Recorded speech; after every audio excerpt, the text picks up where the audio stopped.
Well, I'm confident that you're going to walk out of here and probably won't remember what I say, but someone's going to ask you what the sermon was about, and you're like, something about Galileo at IKEA?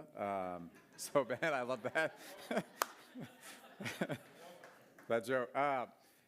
So if you are brand new, if we have not had the opportunity to meet, my name is Tanner. I get to serve with Beacon here as a member of the nonprofit board that we call the management team. So I get to see Beacon from a distance from the very beginning, rooting you all on. And I say this, Beacon is a great church. Some of you have been here from the beginning. Some of you are newer. It's a great church. But if your very first day is today, today's your very first day ever walking through the doors, I believe that this church would be even better if you were a part of it.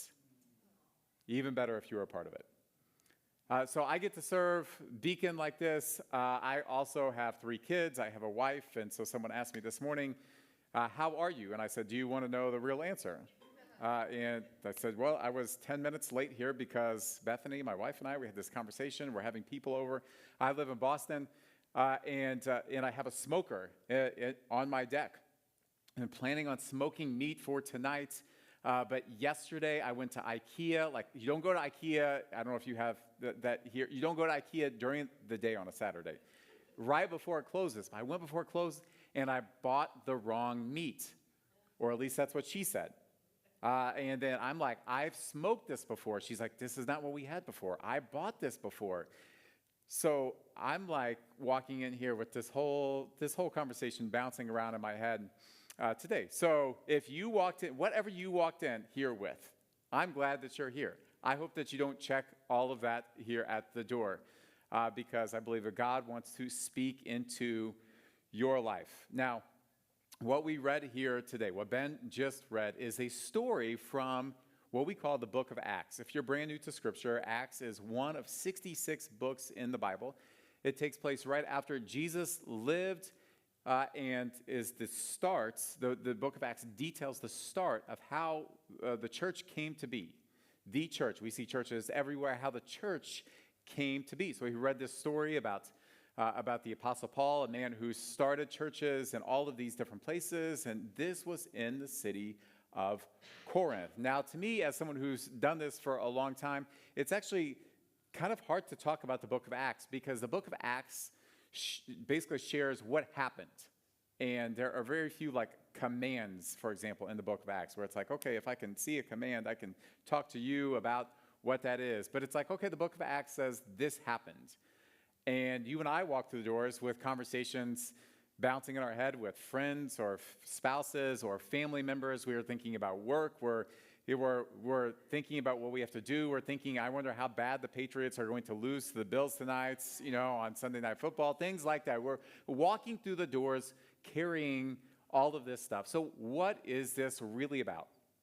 Well, I want to say this very clearly. If you are here, if you're already a Jesus follower, my hope today is that you walk out of here and saying, I know more about how to share my faith, and I would like to commit to praying, at least praying for that to happen, for God to give me someone to share his love with, someone to invite into this better way of life. I'm hoping that is what you leave here with a desire for. If you are someone and you're like, I'm here exploring, I don't even know about faith, I hope that you walk out of here like, I'm at least going to follow up about baptism. I'm going to have this conversation, what that's about. It's not a commitment, but that you just have a conversation. Now, out of the whole thing that Ben read, there is a couple of verses right here in the middle that I think are very pointed. Verses 9 and 10, we're going to read these here again. Verse 9 and 10 of Acts chapter 18. The Lord said to Paul one night in a vision, and here we do see a couple of commands. He says, don't be afraid. And I love this. This is the most frequent command in Scripture. Don't be afraid, do not fear, which I'm always like, okay, I walk in, I'm afraid. And you tell me not to be. Great. Now I just won't be. Like, it's not an easy command to fulfill. There's layers to this. But he says this. He says, don't be afraid, but just go. He said, go on speaking and don't be silent. This is why I'm encouraging you, if you're a Jesus follower, to share your faith. Verse 10 says this, for I am with you, and I want you to hold on to this part till the end. No one will attack you to harm you, for I have many people in the city who are my people. Many people in the city who are my people. Now, if we start talking about how to share the faith, that is, I think, a critical question, both if you're a Jesus follower or if you're not a Jesus follower. So the question we're answering today is, how do Jesus followers share their faith? How do we share our faith? And he starts in this verse that we just read, where he says, don't be afraid, keep speaking, keep talking, keep sharing. And he says, but don't be afraid. Now, the idea of Jesus followers sharing their faith, this strikes fear in both Jesus followers and non-Jesus followers. I heard the story about someone who, a pastor told me this story. Their church was going to serve with an organization in the community that was not a Christian organization. I can't remember if it was showing up in a school or if it was serving alongside other people. And the leader of this organization of the community says to the pastor, okay, that's great. I'm glad we have so many volunteers here. But what I want you to know is your people cannot share their faith. They can't talk about this. They can't give their testimony. And the pastor, the leader, is like, yeah, I wish we had the problem of our people sharing their faith too much. Like, they're probably not going to do that anyway. And it highlights that if you're a Jesus follower, you have some apprehension about sharing your faith. If you're not a Jesus follower, you're like, I have apprehension about Jesus followers sharing their faith. I believe what we see here actually answers and helps us unpack this question. So 3 parts here to this. First of all, and each of these 3 points has 3 words in it. Okay? I believe you could all walk out of here with this. Walk away with how we actually do this. First of all, Jesus followers share their faith by reading the room. Just read the room. Read the room. Paul is talking in this story, or he's in the city of Corinth. Now, if you're brand new to all of this, what happens in the book of Acts is Paul starts a church, oftentimes, and then later in what we call the New Testament, he writes a letter or letters to that particular church. So we see his interaction with the people of the church of Corinth that he started. In 1 Corinthians, there's 2 letters. So the first one, chapter 1, verse 22 says this, because he's talking to these same people. And he says, Jews demand signs and Greeks seek wisdom. Jews demand signs, Greeks seek wisdom. And the reason I say read the room is Paul is saying, look, in this conversation about Jesus, the people who have been raised with the law, the Old Testament law, the Jewish people, they have their own questions. They're demanding. They want to see signs. And actually, if you go back and you read the life of Jesus, you will see this over and over and over. The Jewish leaders are saying, give me a sign, give me a sign, give me a sign to prove that you are who you say you are, Jesus. And he says, but Greeks seek wisdom. They're cultured people. They seek wisdom. That's why we get the word philosophy from the Greek. So he's saying what you need to do is realize who you're talking to. They seek absolutely different things. And if you have ever had a conversation with someone, I think this matters to us. If you've ever had a conversation with someone where they are talking and talking and talking and talking, and they never quite answer your question, you're like, if you're like me, I'm exhausted after that conversation. I'm like, you're talking and talking. This is not the question. I didn't ask this question. I didn't really want to know any of that. And they think that they may be helping you, but in fact, they're not. When we talk about reading the room, what we're saying is you have to understand people. Understand the person you're talking to. Seek to understand them. You're reading the room. We have also, I'm guessing if you're like me, you've been in conversations where you walk out and you feel understood by the person. The questions they ask, the vibe that they give you, you're like, you know what? I don't even know. You look back and you're like, they didn't even say anything, but I feel understood. Those scenarios, I believe, those meals and coffees are much more likely to produce really good conversation. I myself am a collector of questions. In fact, I carry this little book with me in my backpack whenever I travel, almost anywhere I go. It's just great questions for leading well. And this whole book, all this is, it's not barely even a book. It's just a series of questions. That's all it is. For questions, for getting to know people, questions at certain moments in life. Earlier in my faith journey, I read a book called God Space, which is how to have spiritual conversations. And at the end of that book, there's an appendix that has 99 questions that could just produce spiritual conversation. And they range from all of these different topics, life lessons, where you can ask the question, I've made it my life goal to learn from others, so what's the greatest lesson you've learned? And things like, okay, well, if someone wanted to talk to you about God, you're talking to someone, if someone wanted to talk to you about God, how would you like to be approached? What would you like to be the result of that? How would you like to feel as a result of that conversation? Or speaking of the good life, have you ever been able to get a handle on what you believe the good life is? Or, you know what? We all agree that money can't buy happiness. What do you think brings happiness? And to ask people probing questions to get them talking and thinking. And I believe that in a world that we live today, this is a underrated skill. We live in a world where people are quick to make statements, quick to talk to you. I don't know if you've ever felt talked at, not even talked with or talked to, but like talked at. We live in a world where there's a lot of talking. And I was thinking about this recently in preparation for this message when I was on Instagram and I saw a post by a Christian leader, and I saw another Christian leader make a comment on that post, and the comment was like this long because they disagreed. And I'm like, you know what I've never heard? I've never heard someone say, you know what changed my life?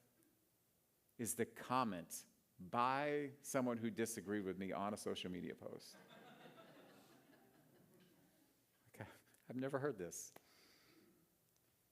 In a world where comments flow back and forth and they flow quickly, in a world of sound bites, I believe Jesus' followers would do better if we could sit and listen for the purpose of understanding. Secondly, in addition to reading the room, we keep it simple. We keep it simple. The next verse here in 1 Corinthians says this, verse 23, but we preach Christ crucified. He said, this is a stumbling block to Jews, and it's folly to Gentiles. We preach Christ crucified. He said, here's our simple message, is the crucifixion of Jesus. He said, here's how these other people hear it, these different groups, but this is the message. I was just at an environment that had a group of New England Christian leaders together.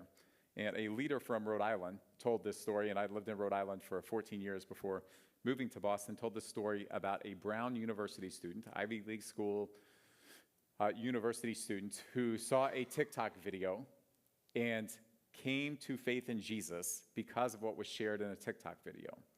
But after coming to faith, after hearing the message of Jesus and the message of Jesus dying, he was God in flesh, he lives a perfect life, he dies on a cross for your sin and my sin, he's buried, he's resurrected 3 days later.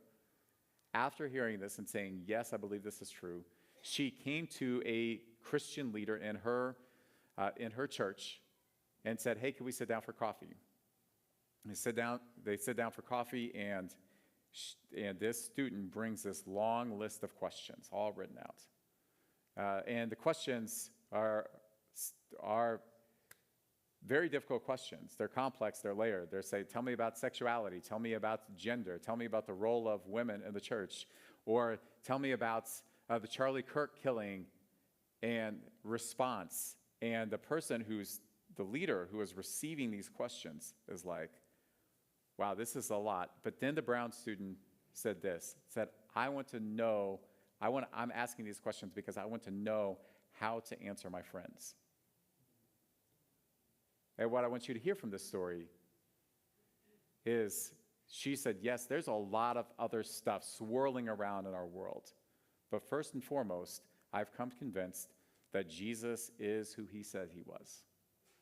And he died, he was buried, he rose again for your sin, for my shame, and rose in the power of the resurrection. I don't know if you have any mirrors in your house that you prefer over other mirrors. Does anyone have some mirrors? If I want to feel better about myself, I go to some places in my house that have certain mirrors and certain lighting. And then sometimes I catch a glimpse of myself in other mirrors with other lighting. And I'm like, I don't really like how I look in those mirrors. It highlights the fact that my hair is thinning. It can highlight certain blemishes on my skin. It can highlight my nose. I don't like it. There's just certain light that exposes more of that. And you don't even have to look in a mirror. According to the great comedian Jim Gaffigan, he said, kids will do this to you. Your kids will bring about any insecurity. They will bring this to the surface, and they will continue to hammer you on it. My kids, they love to play with my hair and say, wow, that's thin, baldy.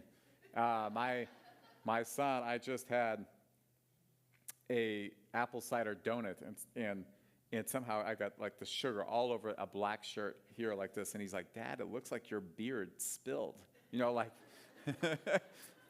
And then my favorite is, from the movie Despicable Me, the character Gru. They're like, Dad, you have the same nose as Gru.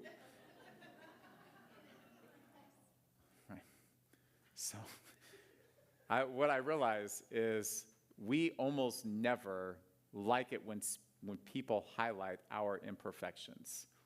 And when we look at the message of the cross, that is actually what happens. Our imperfections are highlighted.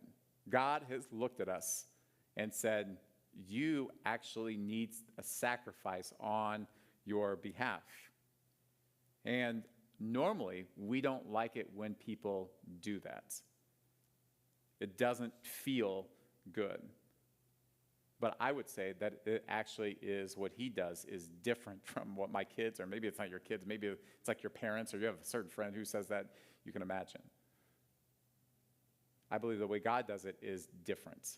And I think back to the time when we started a church in Rhode Island where we were starting a ministry called Celebrate Recovery. Celebrate Recovery, if you're unfamiliar with it, is a faith-based 12-step program that leads you to this examination of yourself and your life and your relationships. And it basically starts off that I can't, but he can, so I will let him. And Celebrate Recovery is famous for aiming at anyone who has hurts or habits or hang-ups. But oftentimes, the word recovery gets in the way of people's understanding because they hear recovery and they think only alcohol, they think only drugs, or maybe a couple of other different types of things. But when it talks about hurts and habits and hang-ups, and if you actually walk through this and you walk through this with other human beings, you realize that what is a hurt or habit or hang-up for one person may have caused that person to become addicted to alcohol, may have caused that person to become addicted to drugs. But if you listen to another person, you realize that some of those same hurts or habits or hang-ups or relationships in their past or their history or all the layers didn't lead them to drugs and alcohol, but it led them to always feeling the need to be right, always feeling the need to be in control. It led them to be, sometimes, for some cases, people became like I'm just a self-righteous jerk. It can lead people in a number of different ways. And what we talk about when we talk about the message of the cross is this is God shining his light on us, and he's highlighting what can feel very vulnerable to each of us. And I think when we talk about this, when you have actually, a Jesus follower, has actually realized, hey, I'm someone in need of God's grace. I'm going to be a listener. I'm reading the room. I'm someone in need of God's grace. That is such a different posture than just talking at someone. So different. So what we do is we read the room. We keep the message focused. There's all kinds of things we can ask people about today. We keep the message focused on the cross. And finally, we connect the dots. This is what we do. We connect the dots. The next two verses in 1 Corinthians chapter 1 say this. But to those who are called, again, he talked about the cross as a stumbling block to Jews and it's foolishness to Gentiles. He said, but to those who are called, both Jews and Greeks, he says Christ is the power of God and the wisdom of God. That's what we're connecting the dots to. He says, for the foolishness of God is wiser than men. The weakness of God is stronger than men. So he says, yes, here's the message of the cross. And it may appear foolish, but it's actually wise. And it may appear like it's weakness, but it's actually strong. And if you're a Jesus follower and you're in a conversation with someone, not only are you talking about the message of the cross, you're connecting it to the wisdom and to power of God. You see, wisdom by the world, and he goes and contrasts this throughout the rest of this book. The wisdom in the world is something that is usually put together, usually something that is shiny and accomplished. It is saying, here, you know what, if you want value, here's what you need to do. Here's a list of principles you need to fulfill. And oftentimes when people talk about value, they look at things like, how intelligent are you? Some people really highly value intelligence, so they seek wisdom that has to do with learning and academic accomplishment. Other people seek wisdom when it comes to their body or fitness and being in shape. Other people, it's like, oh, my family is the thing that I value, and so I'm seeking wisdom about that thing. That's the thing that I put on a pedestal way up here. Other people, it's athletic prowess. We can go on and on about the things that we value, and we seek wisdom here. And what Paul says, though, is, hey, look, the message of cross and the resurrection, this is actually wisdom. All those other things pale in comparison to wisdom, to this wisdom. And why is this wisdom? Why is this like living the message of the cross? Wisdom. Well, I will tell you, I really should have put a picture on the screen of this. I have a 2012 gold Toyota Sienna van. It's been through 3 kids. This van was sideswiped in a school parking lot once, and so that it lives permanent. There's a dented door that just lives permanently there because I'm keeping this insurance money, not spending money fixing it. And the cable of that door that is the electronic door, it snapped. So we have a cable that's just like flopping in the wind, as we drive. There are numerous dents in this van. There's paint chipping off at other places. And then there's this part where there's this yellow streak of paint where I was in a parking garage in Boston and trying to back this van and the attendant's like, yes, you have room. Yes, you have room. And I'm like, it doesn't seem like I have room. And I didn't have room. And I just he just led me into a yellow painted pole. And that is what the van looks like. And representing vehicles, that would not appear like wisdom. That is like a broken, beaten down, I'm like, my kids have to be ashamed of us pulling up to school in this. It is embarrassing to some degree to drive this. But here's why wisdom is not just driving around, living a life, just a polished life. It's actually when we see the light shine on us, it exposes us. That's actually wisdom, and here's why. Because it leads to great freedom. If your life represented is just this perfectly put together car that looks shiny and beautiful, guess what? Someone can dent that and say something against you, and that is going to drive you crazy. You're going to live a defensive life. If your value is in your parenting and someone just makes one little comment about that, if your value is in your own intelligence and someone makes one comment against you, your value is in your athletic prowess or your body, someone makes one comment about that, it is going to drive you crazy. There's no freedom in this. In fact, when you have to live life all put together, defensiveness comes quick. It is so easy to be offended. But for people who say, hey, look, the message is the cross, and God has He's shown the light on me, and you tell me about my imperfections, I'm like, you only know the half of it. You only know part of this. Like, what you're saying is true, and then there's more. I can tell you messages. I can tell you of my own brokenness. The Apostle Paul, if you read 1 Corinthians, he refers to himself as the least of all the apostles. That means out of a group of like 13 or 15 people, he's like, I'm the least of this number. A few years later, he writes a book called Ephesians, and then he refers to himself as the least of all God's people, which is at that point thousands of people. A few years later, towards the end of his life, he writes another book, and then he refers to himself as the least of all humanity. I'm the chief of sinners. What this means is that continually throughout his life, it's like this light was shining, and he's like, wow, there's even more imperfection than I even realized here. I'm lower than I even realized. And he didn't sink him into a pit, but rather what it did is it actually exposed the gospel of God's grace. Exposed that, yes, he's saying there's nothing more amazing than God's grace. It's wisdom and it's power. You see, we connect the dots from the message of the cross to say, here's what a wise life is, and here's what a powerful life is as well. I had some time where I was in what I would call a discipleship relationship with another friend, meaning that we were walking together to try to grow in our faith, grow to become more like Jesus. And you have to understand that the person I was talking to is a very honest person. And he shared things about his life with me that he wouldn't share with other people. And very few people. Honest about not only his actions, but his thoughts and his feelings. And let's face it, I mean, if we were all honest about our thoughts and feelings, like if your thoughts and your feelings were like made into a TV series, would you be recommending it to people on Netflix? Probably not.